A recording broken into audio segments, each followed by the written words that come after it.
À l'article 38 du règlement, une motion portant adjournement de la Chambre est réputée avoir été présentée et appuyée. En conséquence, la question est la suivante. Que cette Chambre s'adjourne maintenant. L'honorable député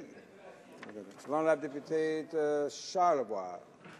Oui, pardon. Montmorency, Charlevoix, ou Côte-Nord. Merci, Monsieur le Président. Le taux de chômage chez les jeunes est très inquiétant. Il n'a jamais été aussi élevé que maintenant. Il y a présentement une crise de l'emploi chez les jeunes Canadiens. C'est une crise que le gouvernement refuse de reconnaître, tout comme il refuse de reconnaître son bilan lamentable en matière de création d'emplois. Alors que le taux d'emploi chez les jeunes a atteint son niveau le plus élevé en avril 2008, avant la récession.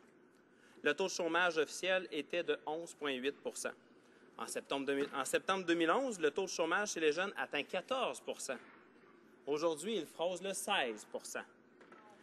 C'est près du double que le taux de chômage au Québec, qui lui, est d'environ 7,6 % et celui du Canada, 6,6 %. Pourtant, des programmes comme Connexion Compétences, venant directement en soutien aux jeunes en difficulté d'employabilité, sont désormais démantelés par le ministre de l'Emploi. Malgré un taux de chômage chez les jeunes de 16 %, le ministère tolère l'intolérable. C'est-à-dire des délais d'attente interminables, des partenariats brisés avec des organisations solides, qui ont fait leurs preuves, mais dont l'avenir est en péril aujourd'hui. Le ministre ne voit-il pas qu'il fait attendre non seulement les organisations phares de nos collectivités, mais aussi il prive, par son inaction, des jeunes en difficulté qui obtiendraient de l'aide à se trouver un emploi, grâce à des emplois bien rodés dans le cadre du programme Connexion Compétences, s'ils pouvaient aller de l'avant. Est-ce le plan du gouvernement, laisser volontairement sur le carreau ces jeunes qui ont besoin d'un petit coup de pouce pour enfin améliorer leur qualité de vie et de se prendre en main afin de trouver ou de rester à l'emploi? Est-ce cela le plan? Après avoir abandonné les régions, ils abandonnent les jeunes? Des jeunes attendent, Monsieur le Président. Ils attendent le go ministériel pour participer à la part économique de leur région. Ils attendent un go pour trouver la dignité et la fierté que procure un emploi. Est-ce que le ministre va enfin le donner, le go? Le 25 novembre dernier, j'interpellais le ministre en cette Chambre sur des problèmes de connexion compétences. Pour vous remettre dans le contexte, ma question du 25 novembre consistait à faire la lumière sur les maintes demandes de subventions dans le cadre du programme Connexion compétences qui sont restées lettres mortes durant plus d'1 an, Monsieur le Président. 18 mois pour un simple accusé de réception et d'autres projets d'insertion se sont vus refuser en bloc. Dans ma question adressée au ministre, je lui demandais plus précisément pour quelles raisons les demandes des Carrefour Jeunesse Emploi de la région de Québec avaient toutes été rejetées. Leurs demandes pour réaliser leur projet d'insertion socio-professionnelle, projet dont Service Canada est partenaire depuis 10 ans, s'est vu rejeté du revers de la main. Va-t-il me répondre que les projets ont été rejetés par manque de fonds? Ce serait trop facile. Cela cache autre chose, Monsieur le Président. Quand le programme n'a plus de fonds, les fonctionnaires sont au courant. Mais là, les fonctionnaires sont tenus à l'écart et ils ne comprennent plus ce qui se passe dans le programme. Pourtant, Connexion Compétences a fait ses preuves d'aide à l'emploi pour les jeunes.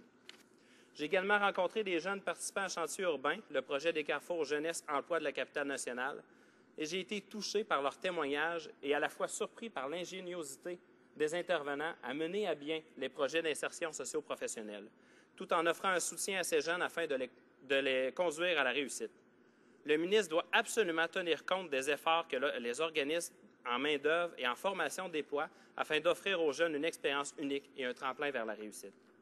22 organisations, dont 14 au Québec, ont contacté leurs députés afin de savoir s'ils pourront bientôt espérer un financement. La plupart participent au programme depuis de nombreuses années. On compte des partenaires de 8 ans, 10 ans, et c'est la première fois qu'ils rencontrent de tels délais. Qu'attend le ministre pour réagir? Le secrétaire parlementaire à l'emploi et au développement social. Merci, Monsieur le Président. Le député d'en face prétend que notre gouvernement n'appuie pas comme il faut les jeunes Canadiens. C'est tout à fait faux. Sauf le respect que je lui dois, il ne connaît pas tous les programmes, toutes les initiatives et toutes les ressources que notre gouvernement offre aux jeunes Canadiens pour aider les jeunes Canadiens et les employeurs qui cherchent à recruter, mais qui ont du mal à trouver des jeunes qui ont les compétences dont ils ont besoin.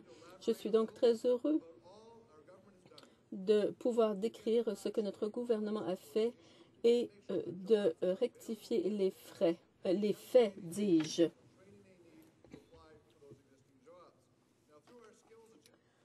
Par l'entremise de notre programme axé sur les compétences, nous nous assurons que les Canadiens ont les compétences qu'il leur faut pour les emplois en demande. Et c'est particulièrement vrai pour les jeunes Canadiens. Je suis sûre que mon collègue d'en face a vu que notre gouvernement a aidé les jeunes Canadiens à planifier en vue de leur études postsecondaires. Nous avons notamment créé le prêt pour l'apprentissage qui aide les apprentis inscrits dans des métiers du Sceau rouge à obtenir un prêt sans intérêt, ce qui allège le fardeau financier des apprentis pendant qu'ils apprennent leur métier. Le programme a déjà connu beaucoup de succès. En matière de chômage chez les jeunes, nous agissons sur de nombreux fronts. Nous avons différents programmes d'emploi qui aident les jeunes Canadiens, pas seulement les apprentis, à faire les choix de carrière, à faire des choix de carrière éclairés et à acquérir les compétences, l'expérience et les connaissances qu'il leur faut pour trouver rapidement un bon emploi. Ainsi, le député connaît sans doute la stratégie jeunesse-emploi.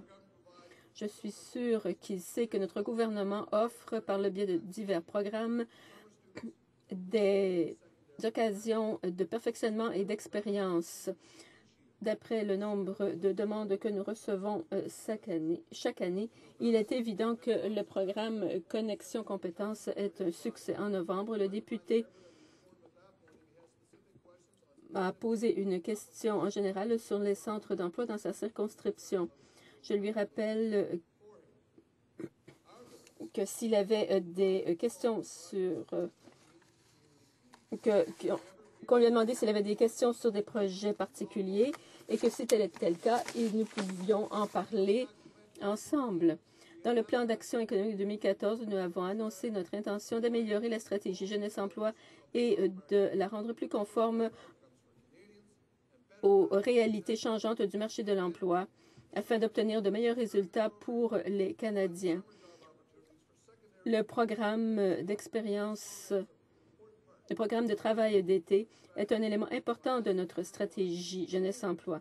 Alors, si le député veut vraiment rehausser les occasions qui s'offrent aux jeunes, quand nous présenterons des programmes qui permettront de jumeler les jeunes aux emplois qui existent, il devrait nous appuyer. Merci, Monsieur le Président.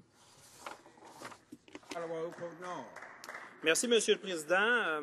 C'est de valeur. Je parle du programme Connexion Compétences et il me parle de tout sauf du projet Connexion Compétences. Récemment, j'apprenais que la Chambre de commerce de Charlevoix attend, elle aussi, depuis 9 mois, une réponse pour un projet qui devait débuter en septembre 2014. On ne parle pas ici d'un projet que personne connaissait au ministère. Bien au contraire, des années de partenariat, des résultats concrets, un taux de rétention de jeunes à l'emploi de 80 %. Qu'est-ce que le ministre veut de plus? Malgré le fait que le ministre soit bien au fait des dysfonctionnements du programme Connexion Compétences depuis déjà des mois déjà, voire bientôt 1 an, reste dans l'inaction. Le système est brisé, nous le voyons bien sur le terrain, le programme est démantelé et les agents au programme sont muselés. J'ai bien hâte que le ministre nous explique les raisons de ces nombreux problèmes. A-t-il perdu le contrôle de son ministère ou bien prépare-t-il une réforme de ce programme qui nuira encore plus aux organismes de formation de la main-d'œuvre? Le secrétaire parlementaire. Au contraire, Monsieur le Président, nous en avons traité dans le passé. Le député doit regarder les faits en ce qui a trait à ce que fait notre gouvernement pour aider les jeunes. Notre gouvernement offre toute une gamme de programmes et de services pour aider les jeunes Canadiens à faire une transition harmonieuse vers le marché du travail. J'encourage encore une fois mon collègue d'en face à obtenir toutes les informations disponibles sur ces ressources, ces programmes et ces initiatives afin qu'il puisse mieux aider les jeunes de sa conscription qui passent de l'école au marché du travail. Entre-temps, nous allons continuer d'investir dans les jeunes Canadiens. Nous allons nous assurer qu'ils ont les compétences dont ils ont besoin pour trouver des emplois, qu'ils ont les informations nécessaires sur le marché du travail. Et j'espère que quand nous déposerons notre budget, le député qui s'inquiète tant du chômage chez les jeunes appuiera nos initiatives en vue d'aider les jeunes Canadiens à trouver les emplois qui sont disponibles.